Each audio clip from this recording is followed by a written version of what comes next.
right, guys, so continuing on with our last lecture, we're going to call it Lecture 6 for kicks and giggles. This is the second part of the digestive system we will cover then part 3 in class, which is all about nutrient metabolism and cellular respiration, and we will look at all of that fun jazz. I'm going to actually do this lecture. There is a PowerPoint to it.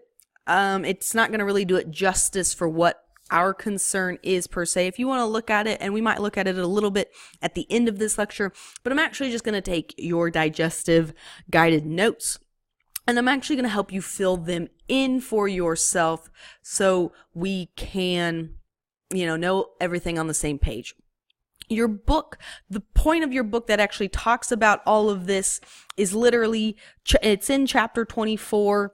It starts on page 926, literally is up until then 930, and it finishes, which is kind of a bummer because this is the nitty-gritty of how everything works, and it really goes into a lot of the hormones and understanding how endocrine function and exocrine function help to ensure that we have proper digestion and absorption of nutrients. Now, yes, I probably am, giving you a little too much information for your own good, but again, there is never a time when having more information will ever hurt you in your line of work. The more exposure you have now, the better equipped and able you are to start talking to some of your peers. And even some of you have come to me and been like, oh yeah, I remember we talked about that, or oh, now I understand, kind of where that's coming from.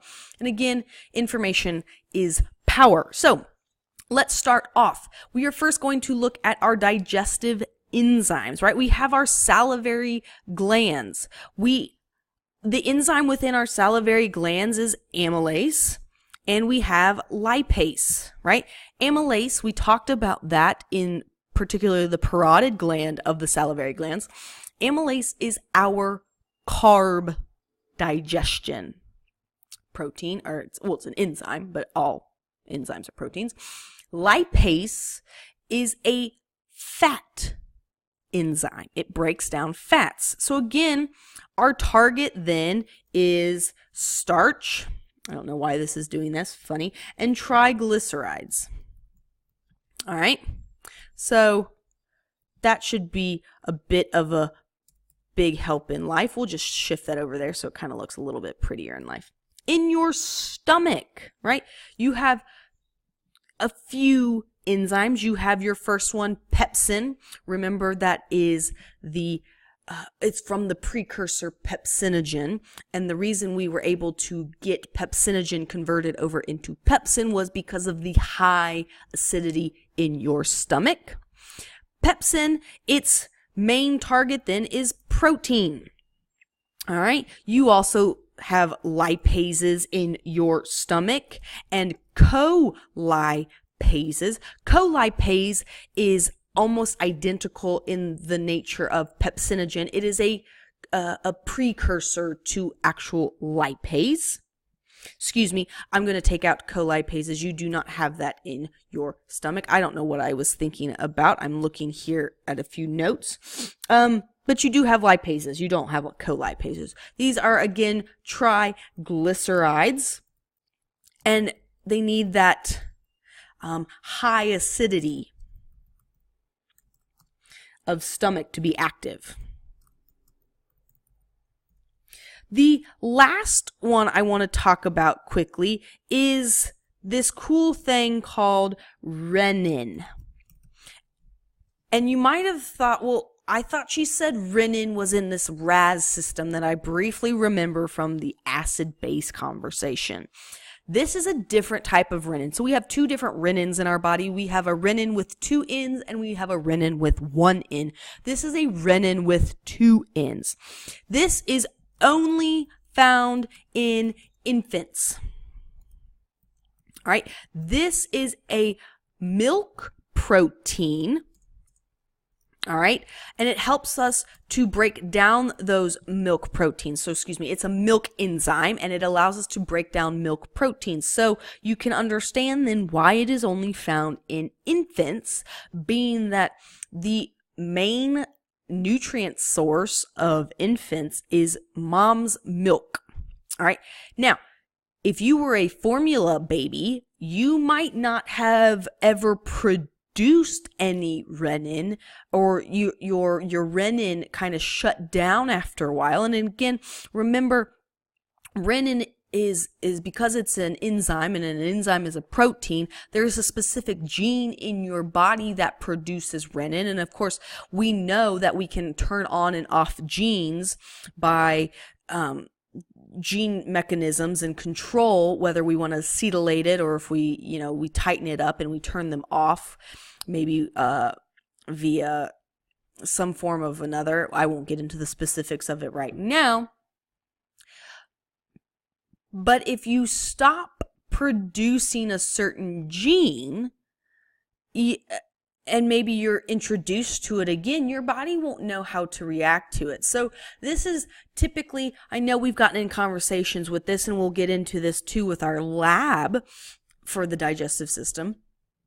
This is why a lot of individuals, as they age, they find it harder to even digest milk or dairy products that contain lactose, right? Because, and I think I've said it, and if it's not your class, it was my Bio 110, so I apologize, but we are one of the only species that continue to drink milk late into our lives, right? We have all the Olympic athletes try to tell us on the Got Milk commercials, drink, your milk. And of course, we're looking at these like 28-year-old individuals still drinking milk and making a big deal out of drinking milk. And we have all these, California dairy farmers. They're like, drink milk. Milk is great. But if you think about it in the animal kingdom, again, while we are animals within the animal kingdom, do any other animals drink milk past infancy? I mean, think about it. To me, none stick out. You stop drinking milk. The cows no longer drink milk. Once the baby calf is old enough to go find water and stop suckling on the udder of mom, they're drinking water, right? So there's probably a reason as to why, as we age, some of us lose this ability to digest lactose, myself included. It's because we're not supposed to. So when we're kind of been told, oh, milk is a healthy part of your breakfast and you should drink milk because it gives you all the vitamins and minerals and the calcium that you need, I don't necessarily agree with that, because at the end of the day, we are just animals. Our DNA and our genes tell us, and they are going to start to shut down certain aspects to ensure that those don't get turned on, and we're not creating those same darn proteins and enzymes in order to do a task that we're not meant to do. That was a side note and a rant, and I apologize, but I think it's very interesting that so much of our culture, and what we are told a lot of times is because of government agencies. And we saw within our film Fed Up, right, that we were told fat was bad because, well, somebody put a lot of money in to make sure that fat was bad, and would then dish somebody underneath the rug and quiet them down, so then we could sell more of these low fat, no fat foods, right? And now we've just created a monster where everything is loaded with sugar, and we've been told, oh, it's healthy, it contains no fat, or it's low fat, or it's a diet. And of course, we're starting to see all the cancers and the carcinogen properties of some of these foods, and it's pretty impressive. So don't always assume just because somebody tells you it's healthy, it actually makes it healthy. Do your own research, people. Be your own advocates. And go off and really research for yourself and become knowledgeable. Again, like I said, the first part of this lecture, power or knowledge is power, and the more equipped you are, the more things you have in your Batman belt, in your tools in your Batman belt, the better able you are to be independent and think for yourself and live a better life, I think. So that's why all of this makes sense. All right. So back to the actual point at hand. We are looking at the enzymes now in the pancreas. So when I made that little oopsie, we have amylase, and again, you know that amylase is for starch. We have lipase and colipase. Here's our colipase. I apologize for the earlier mishap. Again, it is like a precursor. We have phospholipases. These help to break up phospholipids. We have trypsin. If I can spell. Oh, it did it for me. Thank you, computer. And we have chymotrypsins. All right. And these are probably relatively new words for yourself. So again, we have starch over here. Oops. We have triglycerides. Here we have phospholipids. I hope all of this is working. Trypsin is for phospho. Trypsin targets peptides. We should know what peptides are. Peptides are just our protein, right? We talked about peptide bonds, and all it is just a chain of proteins, but it is a smaller chain of protein. So a protein is when we talk about protein, we're talking about the tertiary structure. When we're talking about peptides, we're talking more probably around the, primary to secondary structure. So we finally have broken down just a little bit further, and now we're finally getting into just, small, minute little macromolecules. All right. The difference between chymotrypsin and trypsin. So trypsin activates all other enzymes. So this is why we need trypsin in our bodies. All right. Trypsin is an amino acid. Well, tyrosine, is more of the amino acid, but trypsin is a derivative of some of these other things. And all it is it is an enzyme. Chymotrypsin, again, is just a derivative of our trypsin. All right. And they are activated by enterokinases. Remember that word, a kinase. What does a kinase do? You should know from the endocrine system. I'll give you a second to rehash. Remember, your kinase puts phosphate groups on. Right? So it's typically an activator. All right? So trypsin hydrolyzes, breaks up proteins, and we will see that when we talk about nutrient metabolism in class. But yeah, just a little bit of side note on that. Moving into the intestine, again, we have our enterokinase, which we just briefly talked about. We have disaccharides. Let me see if I can actually spell this word correctly. We have dipeptidases. All right. Your enterokinases then activates trypsin. Woo! Wow, I sound like a broken record today, guys. That's great. Disaccharides break up complex sugars. And dipeptidases also break up dipeptides or peptides. So a little bit about those different digestive enzymes that you have within your body. Please make sure you go back and look at those. Don't necessarily think you have to have those etched into your brain, but at least be able to recall and kind of see which ones are for what. The main thing, though, we need to look at today is the digestion hormones. All right, so I've broken this down into whether it's located in the stomach or whether it's in the intestine. So we're going to do the first in the stomach. We have stimulus for release, primary targets, primary effects, and other information about this hormone. So everything from here on out in this chart is a hormone. And we know what a hormone does. Typically, it can either act directly or via second messenger in order to change something else. And some of these we've already seen a little bit, or at least have mentioned, others of which are brand new to you. So sit back, relax. Here we go. Gastrin. First off, we have talked about gastrin. Gastrin is released from the G cells of our stomach. Gastrin's stimulus for release are peptides and amino acids, right? It is based off of a neural reflex. The primary target then for this is the parietal cells of our stomach.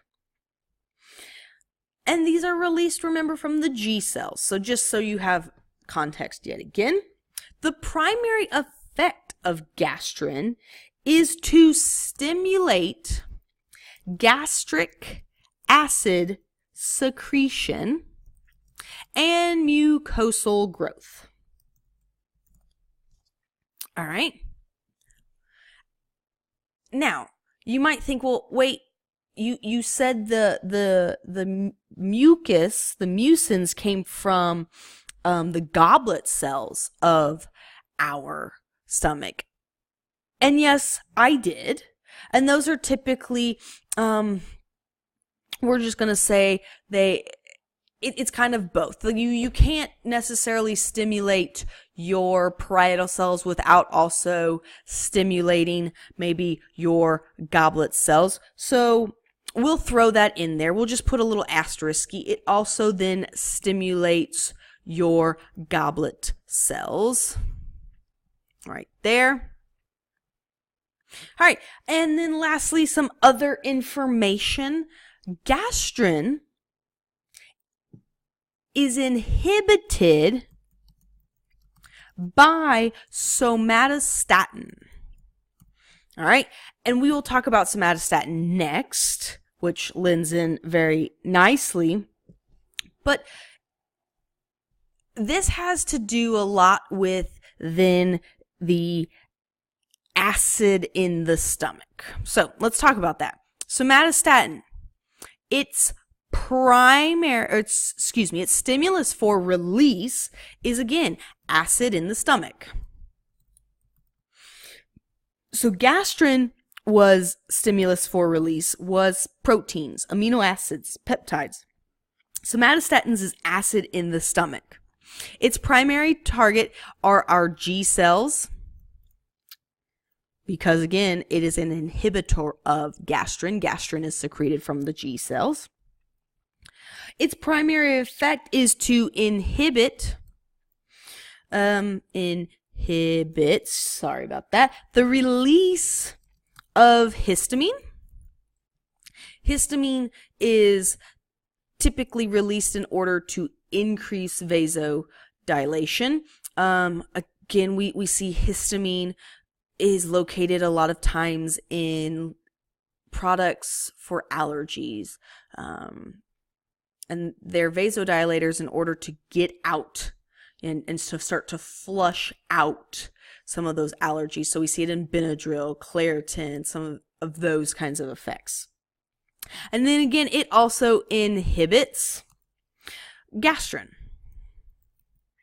All right, so some other information about somatostatin is it has endocrine and paracrine functions. So its paracrine functions is what we typically see here. Its endocrine function, remember, is coming from the D cells or the delta cells of the pancreas. All right, so that's all I really would need you to know about those. Your intestines, we have several different hormones of our intestines.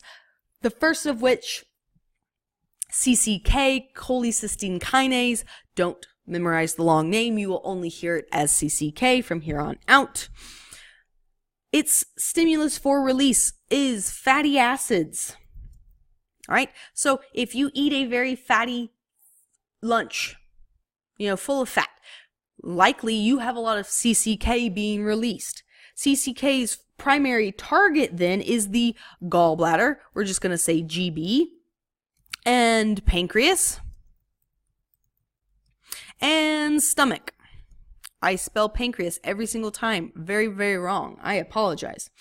This is released from the duodenal cells. So I just want to show you where those are. Released from duodenal cells.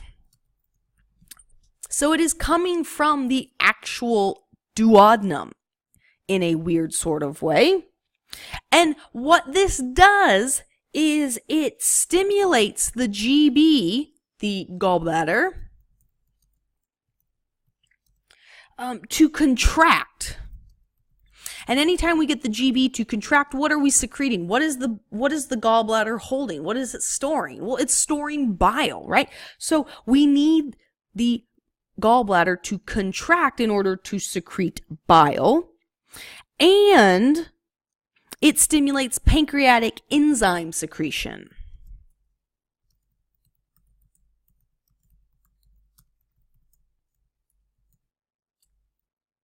I can't spell today. I apologize. Right. So, and again, what is in pancreatic secretion? Well, if we go back up here, we see that the pancreas contains amylases, lipases, and colipases, phospholipases. So these are also fatty acid emulsifiers, right? So this is why CCK is extremely important when dealing with fatty acids. Some other news about this: it promotes satiety, so the feeling of fullness. So if and typically you'll find, right, a fattier meal, you don't have to eat as much in order to feel full. And that's the greatness of it. If you eat, a bowl of cereal, typically in about 15 minutes, you're hungry after a bowl of cereal, even though, everybody has told you, oh, cereal is so healthy, eat all the cereal you want because it's full of all your vitamins and minerals. Well, see, the problem is it's called empty carbohydrates, and it's never going to leave you full. And therefore you eat more and more, and again, the sugar company wins. I'm sorry, I'm trying to help you write your all's paper in a sort of weird way. But if you eat a very fatty meal, typically you can stop after a little while because fat, your body knows, okay, we've done it. We've released all the CCK. That CCK is promoting satiety, and I am full. I am done. I'm not going to eat anymore. And you actually find that you might eat less with a fattier meal than if you have a very high starchy, carby meal, right? Just some words of advice in the world. So yeah, I guess that wraps up CCK. Please make sure you know CCK. You'll see it again. GLP. Off the top of my head, I can't for the life of me all of a sudden think of what GLP is. It's like glucose, something, something, something. Anyway, it has to do with sugars. So the main stimulus for release is food. All right, so any kind of food that enters in, you have GLP released. This is targeting the islet of Langerhans, aka the pancreas, the alpha and beta cells, right? It is also released from the duodenum. So you will see a lot of these are from the duodenum, if I can spell duodenum. And its major purpose or effect is to stimulate the pancreas to secrete insulin. So we need secretion of insulin because you have just eaten food. Again, insulin is secreted when you eat. Glucagon is released when you are fasting. You need insulin in order to uptake all of those extra glucose molecules. All right, that's all I need you to know about GLP. Moving on to secretin.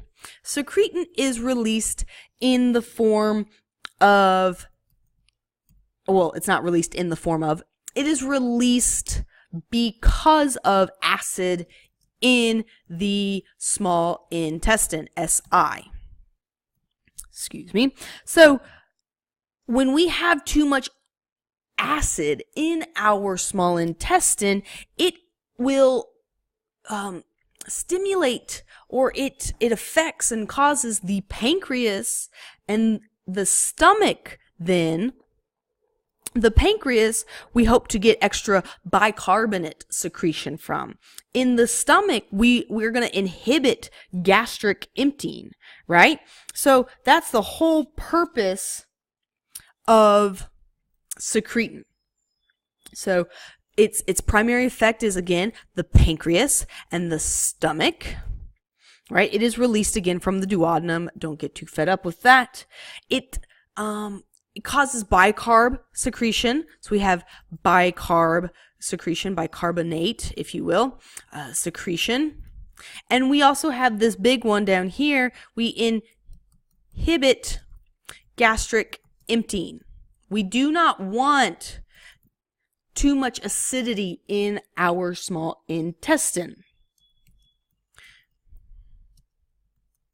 You all are probably laughing at how bad of a speller I am. I apologize. All right. Before I go too far on, I wanted to also point out CCK is also an inhibitor. Gastric emptying. All right.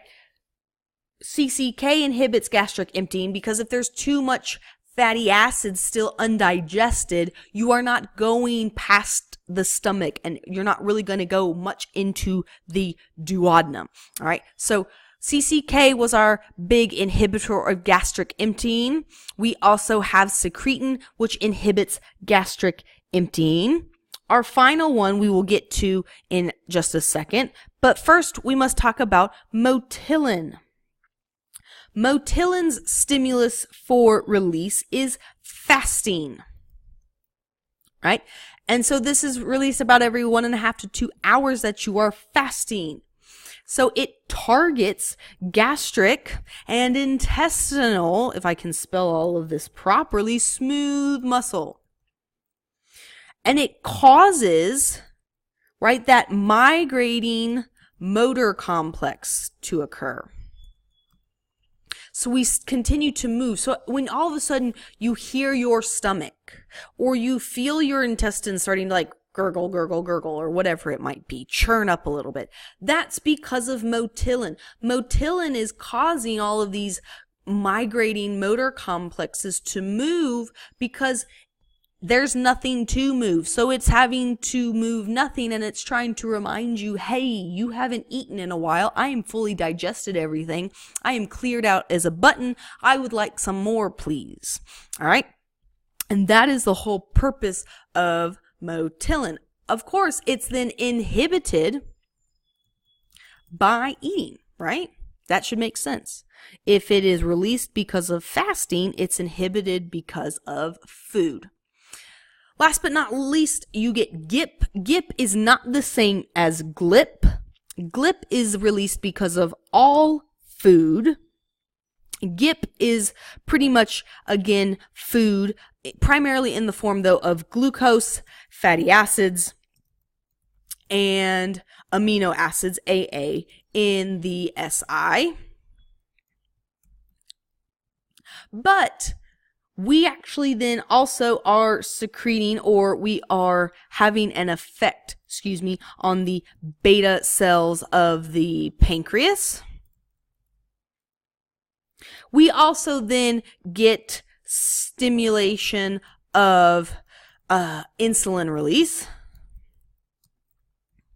But unlike GLP, GIP actually inhibits gastric emptying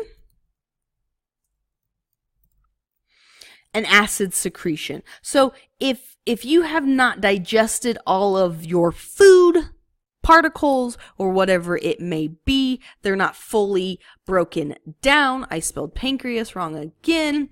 You will not empty out the contents of your stomach into your duodenum. So please do make sure that you understand that GLP has nothing to do with gastric emptying, whereas GIP does.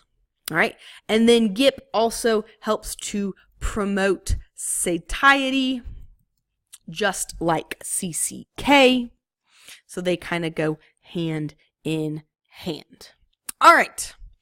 So moving on, we can see how all of these different hormones that we have just talked about all have something to do with, and you can see where they're released and their action. And so this is a great slide to go through if you did not like what we were just doing. But in essence, they all have some form or another to do with either the pancreas, promoting satiety, making sure that nothing is leaving the stomach without being fully digested into its particular particles, blah, blah, blah, blah. The only one up here that I don't need you to worry about is VIP. That is too complex for you all, and it's not worth it. So please, though, go back and look at gastrin, GIP, secretin, and CCK. Again, we talked about two more, GLP and motilin.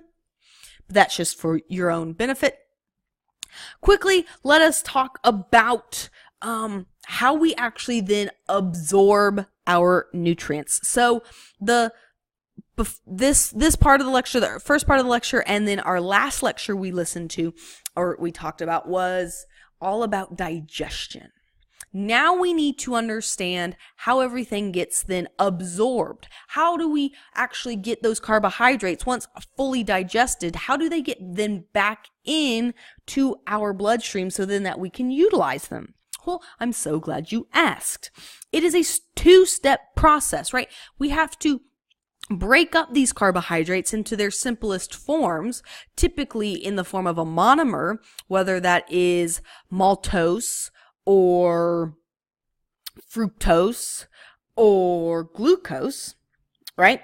And then we end up having to get them via these brush border enzymes, this lactase, maltase, sucrase, get them into that monosaccharides, and via simple diffusion, they're able to then be reabsorbed, right, into that submucosal layer that we talked about way long ago, into the bloodstream, where they become into monosaccharides, and once in this bloodstream, then they start to team back up again.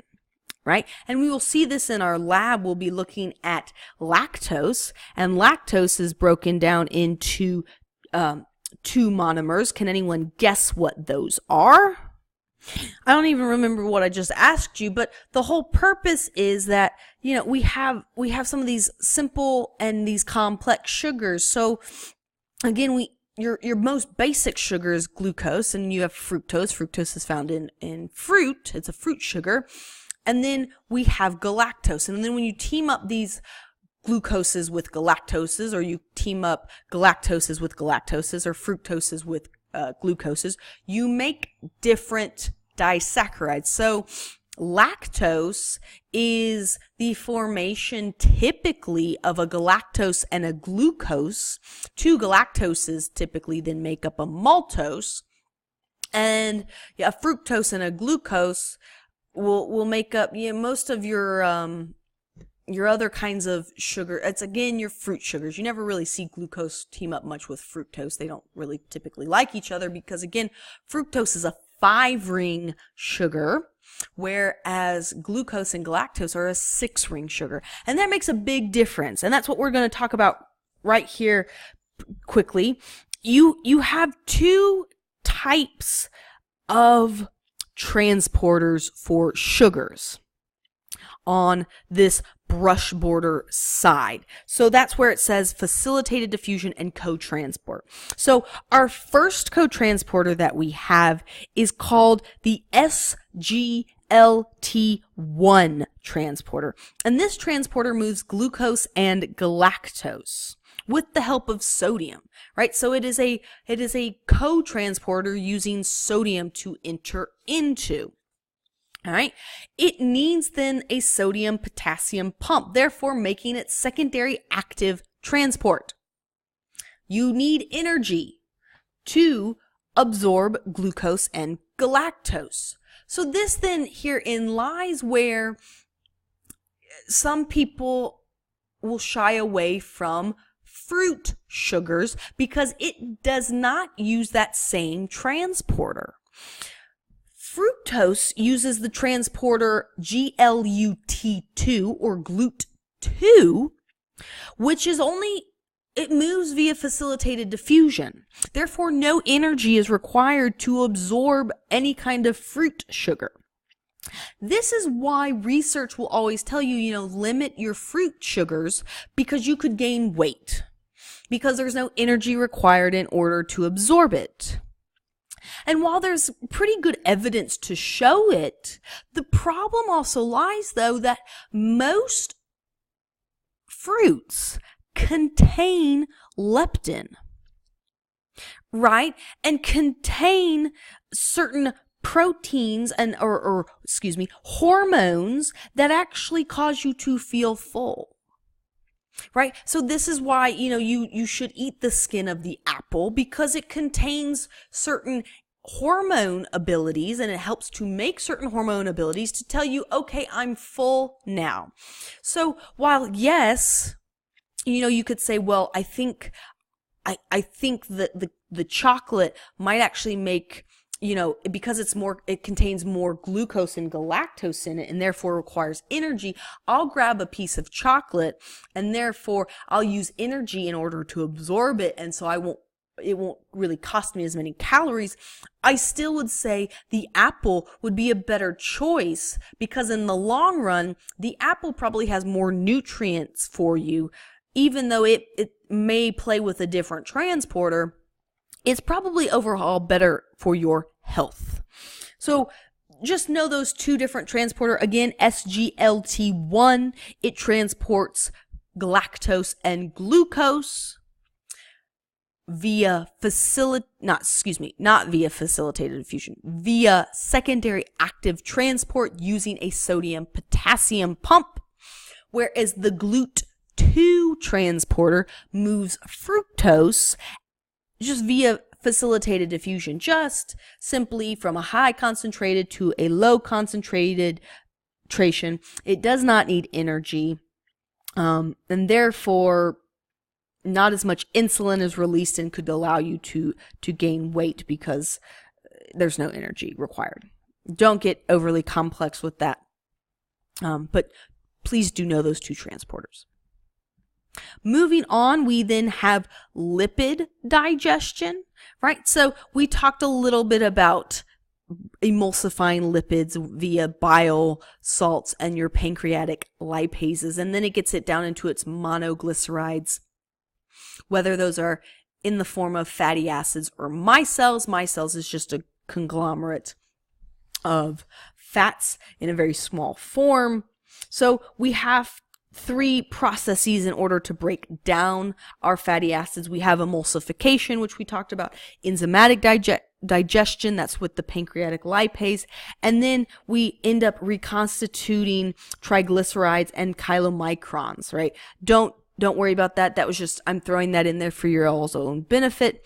So how do we actually then break down triglycerides? Well, we do this via gastric lipase and pancreatic lipase. Again, when we get them on this brush border, it's via basic simple diffusion through, where they then reconstitute themselves into triglycerides or chylomicrons via exocytosis. They're now into the bloodstream in the form of a chylomicron, where then they travel.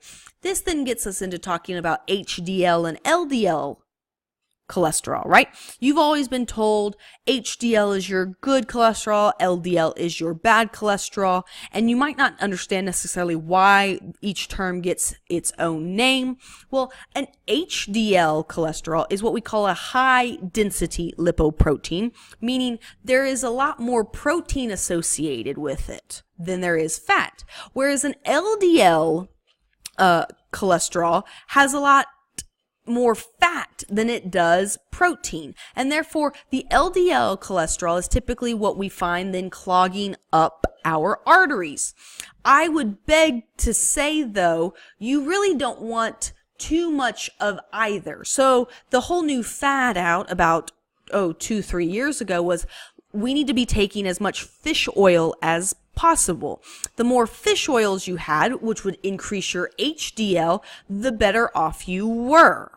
But you have some researchers that are noticing that just because you increase your amount of HDL does not necessarily mean that's a great thing. It's not like HDL then combats and fights LDL and wins and says, oh, all the LDL is gone, right? You're still increasing the amount of cholesterol. So don't think, oh, well, if I take my fish oil, I increase my amount of HDL and so therefore it's great. No, I mean, you don't necessarily need to have any more cholesterol in your body than you should naturally just have, right? And again, we talked back in 168, you need cholesterol because it's part of your plasma membranes, right? It allows for the fluidity of your plasma membrane, and it helps to make sure that there is movement. If you do not have any cholesterol, you can have deterioration of your plasma membranes, of your cells. But if you have too much, you might then cause a lot of your plasma membranes to become too rigid and not be able to move at all. So you've got to be careful with increasing HDL. Just decrease both of them. Just don't have too much of either of them. All right. So that is all I really want you to know about lipid digestion. It's the same kind of thing. We got to go through the brush border. We got to reconstitute, goes into the body. Boom. Lastly, we have then protein digestion. Again, you'll notice very similar picture. We have to break down our proteins via pepsin, via trypsin, chymotrypsin. This one talks about the elastase and the carboxypeptidases. Don't get too worried about those, right? But the whole purpose, again, is to get proteins into our polypeptides, and then our polypeptides into our amino acids. And then with those amino acids, we can then absorb them over the brush border, where we can then remake our amino acids into our proteins, and therefore we've just been able to reconstitute them, and we've got the same protein quality that we just had in the hamburger is now reconstituted in our bloodstream. All right, so again, don't get overly complex about all of this. Really, the main kicker was the two transporters with carbohydrate digestion. That's primarily the bulk of it. This goes into that water reabsorption. I wanted to throw this in here because I realized I did not give you a pretty picture with it when we were talking in our last recording. So you can look at that and all the different water. The last two slides just talk about different enzymes. No, do not go memorize these tables and charts. It's not overly important. It's just for your own good if you want to take a look at those. But other than that, that wraps us up for digestion part 2. And we will